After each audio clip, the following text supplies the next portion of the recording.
আমার চ্যানেলে সুস্বাগতম এবং পুরানো বন্ধুদের অনেক অনেক ভালোবাসা। আমি পূর্ণিমা মণ্ডল আপনাদের সামনে আবারও একটা নতুন ভিডিও নিয়ে চলে আসলাম। তাহলে আমি আজকে রান্না করতে চলেছি নতুন রান্না, মাছের ডিমের বড়া দিয়ে আলুর তরকারি। তাহলে চলুন আমি এবার রান্নাটা শুরু করে দিই। তাহলে এবার রান্নার পর্বে চলে আসলাম।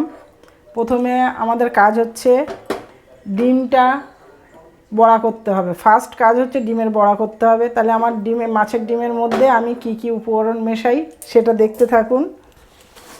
প্রথমে আমি বেসন নিয়ে নেব। এই বেসনটা কিন্তু কোনো পরিমাণ করে দেওয়া যায় না, আপনারা যে যেরকম ডিম নিয়ে আসবেন সেইভাবে বেসনটাকে মেশাবেন। বেসনটা বেশি মেশাবেন না, অল্প করে মেশাবেন, তাহলে ডিমের স্বাদটা পাওয়া যাবে। বেশি দিলে কি হয়, মনে হবে শুধু বেসনের বড়া হচ্ছে। বেসন দিয়ে দিলাম, জিরের গুঁড়ো পরিমাণ মতো,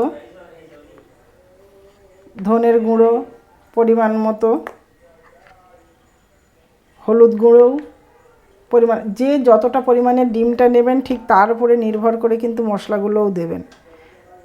হাফ চামচের মতো আমি দিলাম লঙ্কার গুঁড়ো, আর ওই সাথে দেবেন কাঁচা লঙ্কা কুচি কুচি করে রেখেছি, 4টে কাঁচা লঙ্কা আমি দিয়ে দিলাম।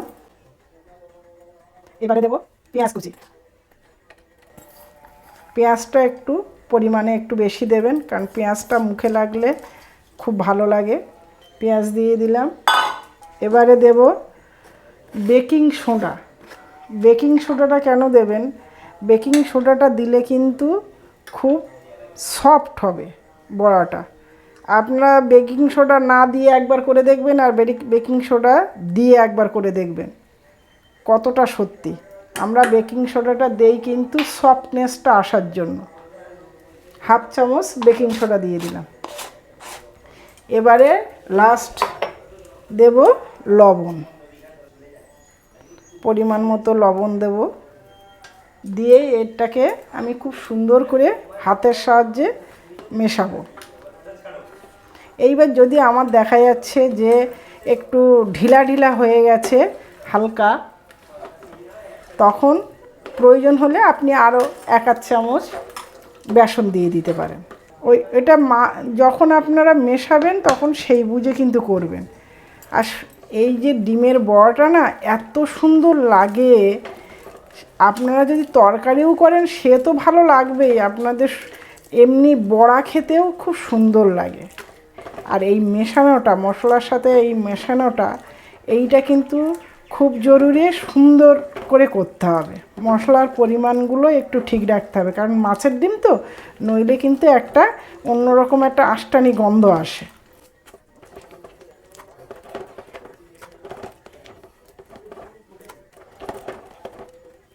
ডিমটা কিন্তু প্রথমে নিয়ে কিন্তু অনেক সময় আমাদের যে ঝুড়ি থাকে, ফুটো ফুটো যে ঝুড়ি থাকে, সেই ঝুড়ির ওপরে রেখে দেবেন। জলটা যতটা চলে যাবে একদম শুকনো করে নিয়ে তারপরে কিন্তু ডিমটা নেবেন।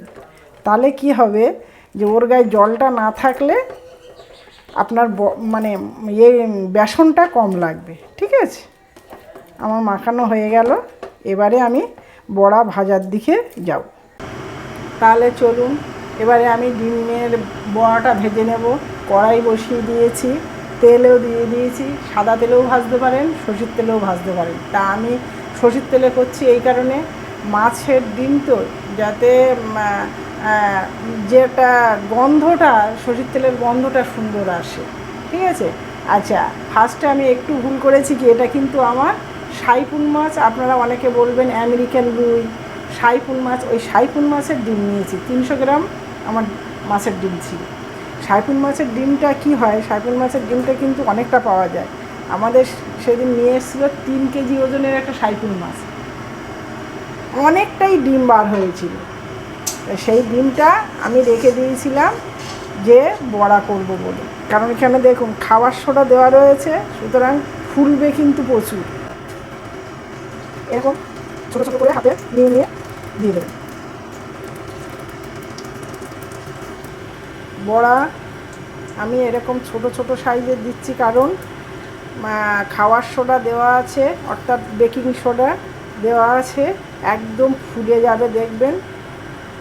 লাস্টে যখন আমি তরকারিতে দেব, তরকারির বড়াগুলো দেখবেন কত বড় বড় হয়ে যায় বড়া দেওয়ার সময়। তখন কিন্তু আপনারা উনুনের আঁচটা কিন্তু সিমে দিয়ে রাখবেন। এইবার বড়া ভাজার সব সময় একটু আস্তে আঁচটা থাকলে কি হয়, বড়ার ভেতরটাও কিন্তু ভালোভাবে সেদ্ধ হবে এবং ভালোভাবে ভাজাটা হবে। আর আপনি যদি জোরে দিয়ে দেন, ফার্স্টেই গায়ে বাইরের আবরণটা তাড়াতাড়ি কিন্তু পুড়ে যায়। দেখুন দিতে দিতে তেলটা গরম ছিল তো, ভালো তেলটা গরম হয়ে গেছে বলে যেগুলো প্রথমে পড়েছে সেগুলো কিন্তু অলরেডি লাল হয়ে গেছে। দেখুন কতটুকু সাইজের দিয়েছি, এখনও আমি কিন্তু ঝোলে দিইনি, তাই তার সাইজ দেখুন কত বড় বড় হয়ে গেছে। ওই জন্য সবসময় ছোটো সাইজের দেবেন, দেখবেন কত বড় বড় হয়ে গেছে। বড়াটা দেখুন ঠিক এরকম লালচে লালচে ভাব হবে, কি সুন্দর কালারটা এসছে দেখুন। এইবারে আমি এই বড়াগুলো তুলে নেব। আর এইভাবে আমি কিন্তু সব বড়াগুলো কিন্তু এইভাবেই ভেজে নেব, লাল লাল করে এইভাবে আমি সব বড়াগুলো ভেজে নেব। এরকম বড়টা ঝুড়ি ছাঁকনি থাকলে এইভাবে নিয়ে একটু ধরে থাকবেন, একটু তেলটা পড়ে যাবে। এইভাবে আমি সব বড়াগুলো ভেজে নেব। ডিমের বড়াগুলো সব ভেজে নিয়েছি, কি সুন্দর দেখাচ্ছে দেখুন। সব বড়াগুলো প্রচণ্ড খাস্তা হয়েছে, কিন্তু রোহন খেয়ে বললো দারুণ হয়েছে, টেস্টটা দারুণ হয়েছে, লঙ্কা লবণ সুন্দর আছে। এবারে আমি ওই তেলেতেই যেটা আমি বড়া ভেজেছি ওই তেলেতেই আমি এবারে আলুগুলো ভেজে নেব। সেই আলু দেখুন, দুটো আলু আমি এরকম পিস পিস করে কেটে নিয়েছি। এই আলুটা এবারে আমি ভেজে নেব। এবার তেল ওই তেলটাই আছে, ওই তেলেতেই বসাবো। অল্প করে আমি 5 ফোড়ন দেব, একদম অল্প করে, একটু হাতে মেরে দিয়ে দিচ্ছি। এবারে আলুগুলো দিয়ে দিলাম। আলু ভাজার সময় আমি লবণটা দিলাম। আলুতে লবণ দিয়ে ভাজলে তাড়াতাড়ি ভাজাও হয়ে যায় আর লবণটা আলুর ভিতরে ঢুকে যায়। এবার আলুটা আমি একটু ঢেকে দিচ্ছি। আলুটা ঢেকে দেওয়ার সাথে সাথে এবার আমি আরেকটা কাজ করে নেব। এখানে আমি আদা লঙ্কা পেস্ট করে নিয়েছি, মশলা দিতে হবে সেজন্য আমি আদা লঙ্কা পেস্ট করে নিয়েছি। 4টে কাঁচা লঙ্কা দিয়েছি আর 1 ইঞ্চি আদা দিয়েছি। 1/2 চামচ হলুদের গুঁড়ো দিলাম, 1/2 চামচ ধনের গুঁড়ো দিলাম, আর ধনের গুঁড়োর থেকে একটু বেশি জিরের গুঁড়োটা দিলাম। কেন আমি মশলাটা আগে রেডি করে নিচ্ছি, এই যে মশলাটা যদি আপনারা আগে থেকে যদি একটু ভিজিয়ে রাখেন তাহলে কিন্তু মশলার সেন্টটা ভালো বার হয় এবং যেটা আমরা কাঁচা মশলা যেটা বেটে খাই ঠিক সেই রকম কিন্তু লাগবে। এটাও তো কাঁচা মশলা, কিন্তু এটা যদি ভিজিয়ে রেখে তারপরে আমরা তরকারিতে দিই তাহলে কিন্তু টেস্টটা ঠিক ওরকমই আসে। এখন যাদের বাড়ি শিলনোড়া নেই, মিক্সিতে করে খায়, তাহলে কি তারা কি সেই টেস্ট পায় না? পাবে না? অবশ্যই পাবে, কিছু প্রসেস আছে।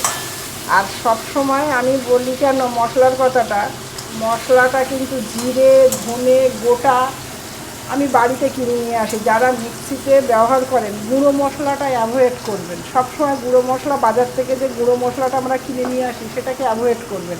সবসময় গোটা মশলা নিয়ে আসবেন, নিয়ে এসে বাড়িতে রোদে দেবেন, দিয়ে তারপরে আপনারা সেই মশলাটাকে গুঁড়ো করে নেবেন।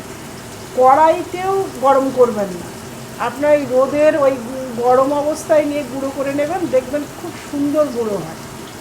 আমার কালকে আবার মশলা নিয়ে এসছে, আমি আবার আজকে রোদে দিয়ে দিয়েছি, ওটা আমি বিকালে আমি গুঁড়ো করে নেব।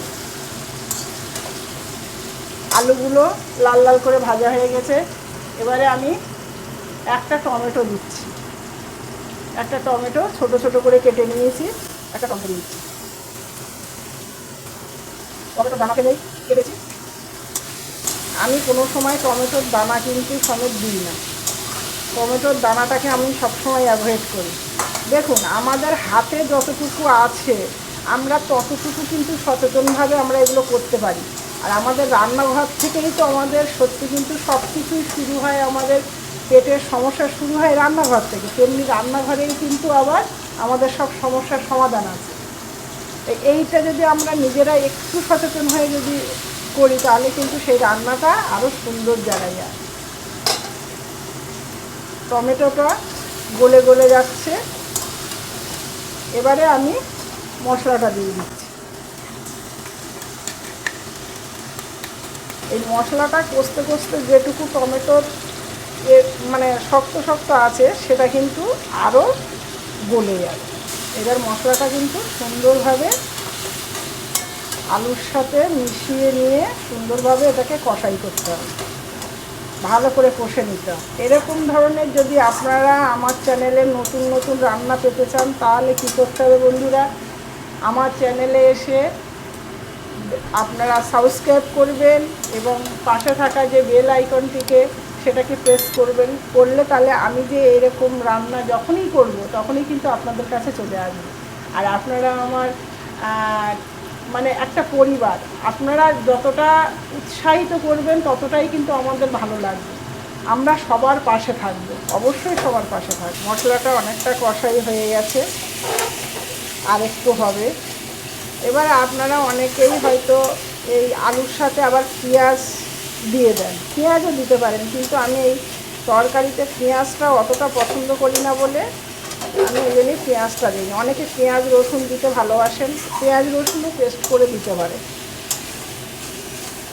যে যেরকমভাবে খেতে ভালোবাসেন পেঁয়াজ রসুনও দেওয়া যায় পেস্ট করে, কারণ ডিমের বড়া তো সুতরাং দেওয়াই।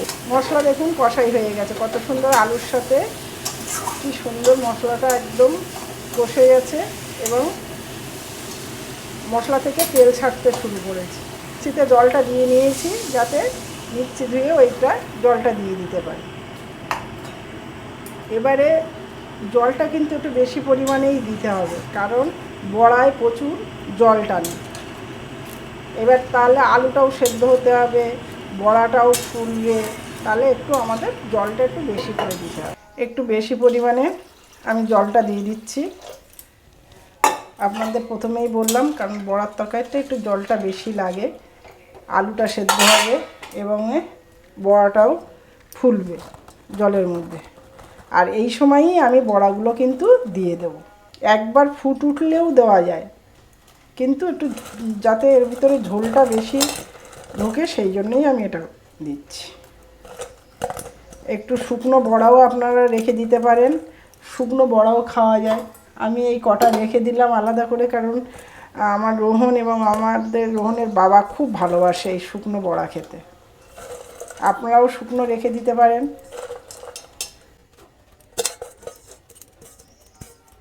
এবারে এটাকে আপনি বেশ 5 মিনিট মতো ফোটাতে হবে। এবার ঝোল ঝোল অবস্থায় কিন্তু নামাতে হবে। দেখুন আমি কীরকম সময় নামাচ্ছি, কারণ এ একদম পুরো ঝোল পুরো টেনে নেবে। এবারে আমি ঢেকে দিচ্ছি, ঢেকে দিয়ে কিছুক্ষণ পরে আবার আসছি। এবারে ঢাকনাটা খুলে দেখব, 4 মিনিট সময় লাগলো। তার মধ্যে দেখুন আমি কতটা জল দিয়ে গেছিলাম, সেই জল কিন্তু সব বড়াতেই টেনে নিয়েছে। আর এবারে দেখব আলুটা সেদ্ধ হয়েছে কিনা। আলুটা সেদ্ধ হলে তাহলে নামিয়ে দেবো, তাহলে বেশিক্ষণ আর দেরি করবো না আর কি।